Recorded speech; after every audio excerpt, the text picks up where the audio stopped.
Hello बच्चों, तो आइए आज हम लोग सीखते हैं कि बादल कैसे बनते हैं। ठीक है, देखिए हम लोग जानते हैं कि पृथ्वी पे बहुत ज्यादा मात्रा में क्या है, जल, लगभग 75% जल है और पृथ्वी पे बहुत ज्यादा मात्रा में पेड़ पौधे भी हैं। ठीक है, अब क्या होता है, जो ये सूर्य है, जब सूर्य की गर्मी इस जल पे पड़ती है तो ये जल क्या होता है, गर्म होता है और गर्म होके यह वाष्प बन के कहाँ जाता है, ऊपर जाता है। सेम ऐसे पेड़ पौधों में भी होता है, क्योंकि पेड़ पौधों की पत्तियों में बहुत ज्यादा मात्रा में जल होता है और जब यह सूर्य की गर्मी इस पे पड़ती है तो इसकी पत्तियों में उपस्थित जो जल होता है वो वाष्प बन के कहा जाना चाहता है, ऊपर जाना चाहता है। क्योंकि सब जो भी चीजें गर्म होती हैं वो गर्म होकर हल्की हो जाती हैं और हल्की होने के कारण वह चीजें ऊपर जाना चाहती हैं। तो जैसे जैसे ये जो वाष्प है जैसे जैसे ऊपर जाएगा तो ऊपर जाने पे टेम्परेचर क्या होता है, घटता है। बट कई लोगों के माइंड में ये चलता है कि हम लोग जैसे जैसे ऊपर जाते हैं वैसे टेम्परेचर बढ़ता है, बढ़ता नहीं है, टेम्परेचर क्या होता है, घटता है। तो जैसे जैसे ऊपर जाएगा जलवाष्प, ऊपर का टेम्परेचर क्या हो रहा है, कम हो रहा है।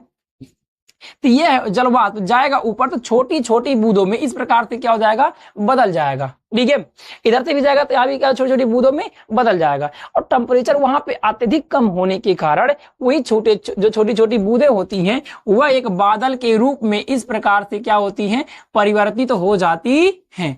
इस प्रकार से होता है बादल का निर्माण। जब यही बादल आपस में क्या होते, टकराते हैं, क्योंकि जब ऊपर हवाएं जो चलती है तो जब आपस में टकराती है तो टकराने के कारण यही क्या होता है, वर्षा होता है।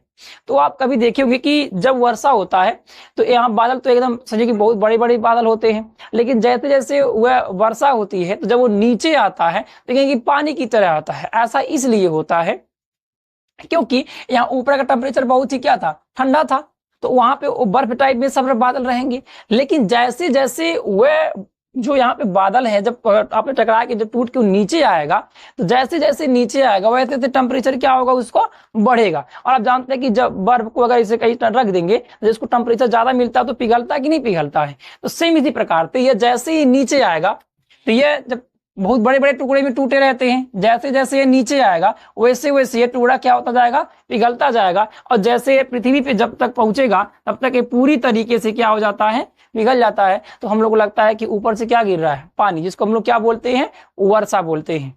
लेकिन कभी कभी ऐसा भी होता है कि ये ज्यादा बड़े बड़े टुकड़ों में जब टूट जाते हैं तो वह पूर्ण रूप से पिघल नहीं पाते हैं, तो वह पत्थर के रूप में क्या होते, पृथ्वी पर नीचे गिरते हैं, जिसको हम लोग बोलते हैं कि देखिए कि अब पत्थर क्या हो रहा है, गिर रहा, वर्षा नहीं हो रही है।